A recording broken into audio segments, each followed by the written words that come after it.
comme vous voulez. D'accord. Mboko la griffe, c'est un nom de guerre, comme on dit chez nous.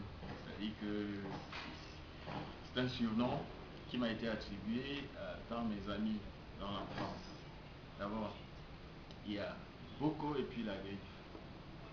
Boko vient du fait que moi je suis un enfant, j'ai grandi dans la rue.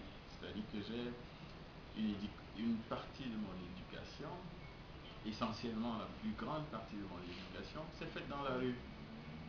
Alors, vous connaissez certainement Nanga Boko. Donc, c'est le Boko qu'on a emprunté. Parce que je fuguais beaucoup, donc je me retrouvais avec des amis dans la rue. Parce que c'était vraiment une ambiance assez infernale à la maison, avec des conflits familiaux à répétition. C'est 40 ans plus tard que j'ai su pourquoi c'était comme ça. Mais bon, on va pas s'étaler là maintenant dessus. La griffe, parce que je suis quelqu'un qui a toujours aimé les bonnes choses. Donc je collectionnais les marques.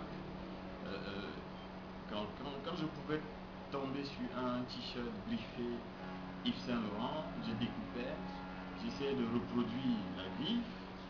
D'accord. À force de reproduire donc, toutes ces griffes de couturiers de grandes marques là, je me suis retrouvé en train de m'immerger dans leur univers, hein, de manière inconsciente, sans trop savoir. Et finalement, mes amis ont trouvé que voilà, ils m'ont collé ce surnom là, Mboko la griffe. Donc, le garçon de la rue qui a des aptitudes. Enfin, je peux traduire ça comme ça, mais bon. Voilà d'où vient le surnom Mboko la griffe. D'accord. Je suis inspiré par beaucoup de choses. La vie en général, la musique beaucoup. J'aime beaucoup le jazz, tout ce qui est jazz. En tout cas, j'aime toutes les musiques du monde, mais essentiellement le jazz, la folk un peu, parce que ça me rappelle pas mal de choses. Hein, voilà. Donc ce sont les environnements comme ça qui m'inspirent le plus. Et mon travail est essentiellement basé sur la couleur, donc la nature m'inspire également. Les fleurs, bref, tout ce que je vois, tout ce qui est coloré. Voilà. C'est d'où vient cette inspiration. Et mon travail s'adresse à tout le monde. C'est un travail, comme je l'ai dit tantôt, essentiellement basé sur la couleur. Ce sont des couleurs de joie, ce sont des couleurs qui évoquent parfois des situations de conflits intérieurs. Ce sont des couleurs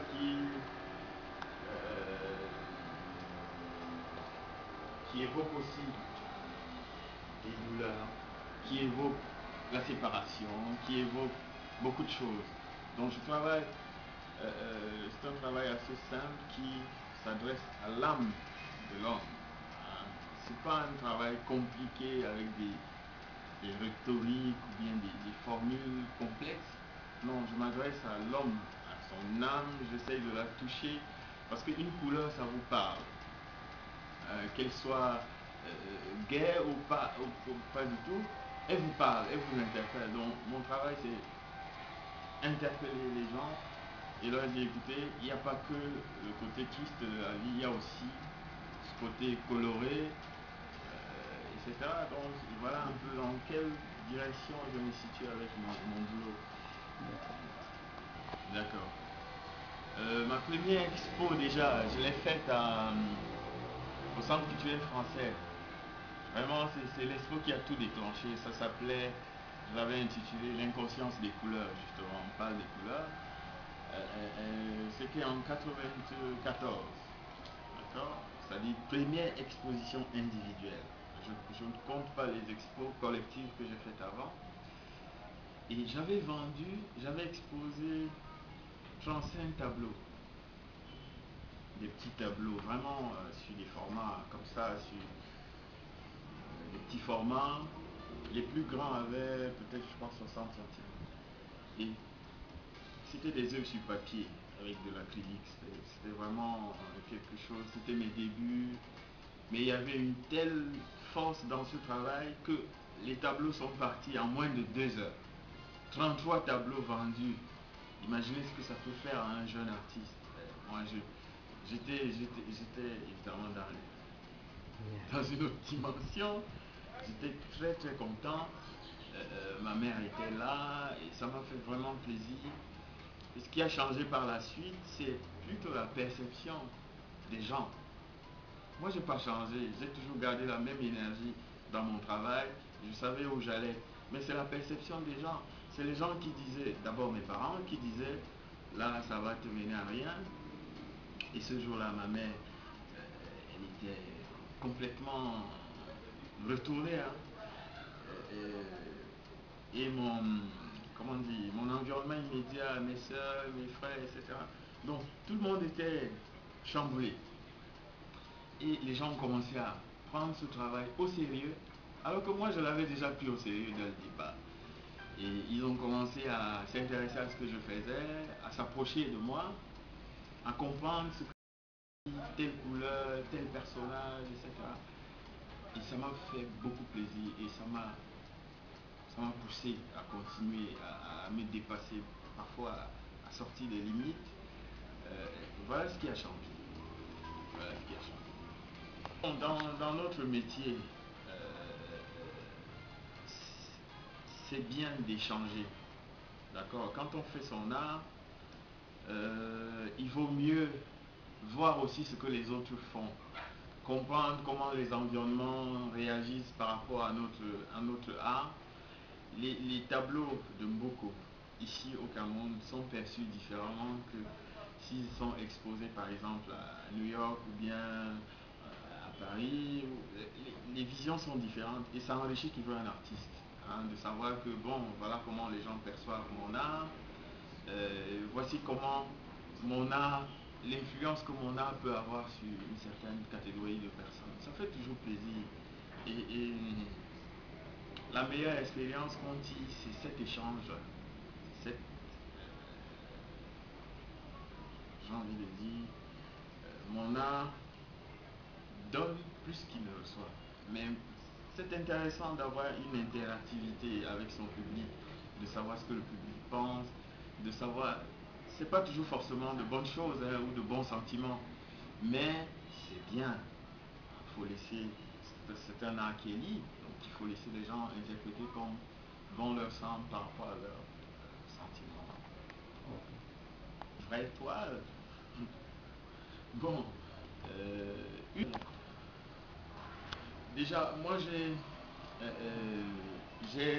comment dire, moi j'utilise dans ma composition, là vous avez la chance sur déjà ça c'est une œuvre en elle-même, mais qui est la terre de Kumbo.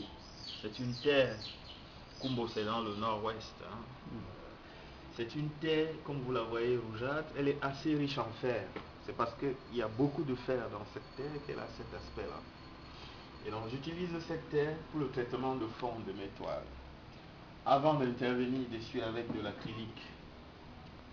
Avec de l'acrylique, la peinture qui se mélange à l'eau. D'accord? Pigment acrylique, c'est également de la peinture qui se mélange à l'eau. Donc ici, elle est... D'accord? Donc c'est essentiel d'utiliser du bon matériel parce que si on veut avoir des bons résultats et si on veut aussi comment dire, atteindre un certain niveau, c'est essentiel, c'est important d'utiliser du bon matériel. Donc, moi j'utilise essentiellement de l'acrylique, de la terre, de Kumbo. C'est ce qui fait, c'est la base de toutes les compositions que je fais ici. C'est cette base-là que j'utilise.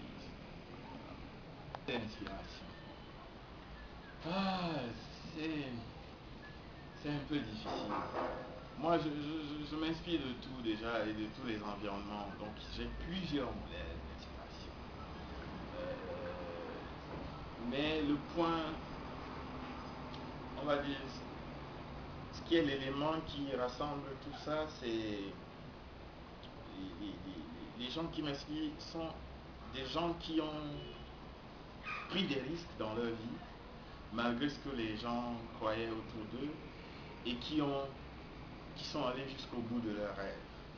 Donc les gens comme ceux-là, il y en a dans la musique,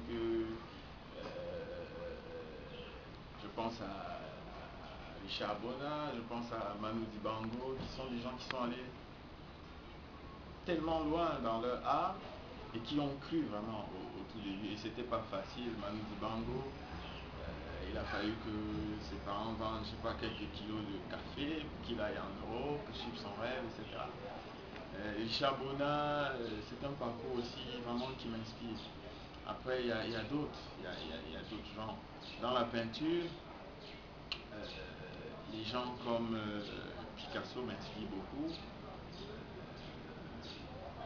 Parce que de réussir à transformer son art en s'inspirant d'une culture, notamment la culture africaine, et réussir à imprimer une marque dans son art et y croire, aller jusqu'au bout. Je crois qu'il fallait vraiment du bagou pour faire ça. Et finalement, ça fait ce que ça fait aujourd'hui. Moi, je m'inspire beaucoup de ces gens-là qui me donnent envie.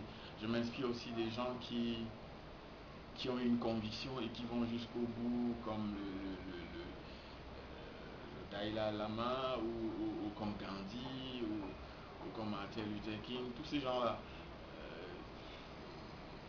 nous donnent beaucoup de fierté. Ce sont des modèles pour moi. Ce sont des modèles parce qu'ils m'inspirent, parce qu'ils me permettent aussi de me dépasser dans mon travail. Voilà. Bon, la peinture au Cameroun est promis à un meilleur avenir, mais à condition que les gens prennent cet art au sérieux, que les gens se mettent à travailler, que le gouvernement investisse dans les structures et dans l'éducation, que ça commence très au niveau de la maternelle, et qu'on comprenne ce que l'art peut représenter pour un pays, comme un moteur, comme un ciment, comme quelque chose qui amène les gens ensemble. Je pense que à partir du moment où on comprend ça, là au Cameroun, ça va promis un meilleur avenir. Sinon, on fera du surplace, comme on est en train de le faire. Et malheureusement, à partir du moment où les gens ne comprennent pas l'intérêt de l'art, ils n'avancent pas dans leur développement. Je suis désolé, si on ne comprend pas l'intérêt de l'art pour notre pays, on ne pourra pas avancer, c'est clair.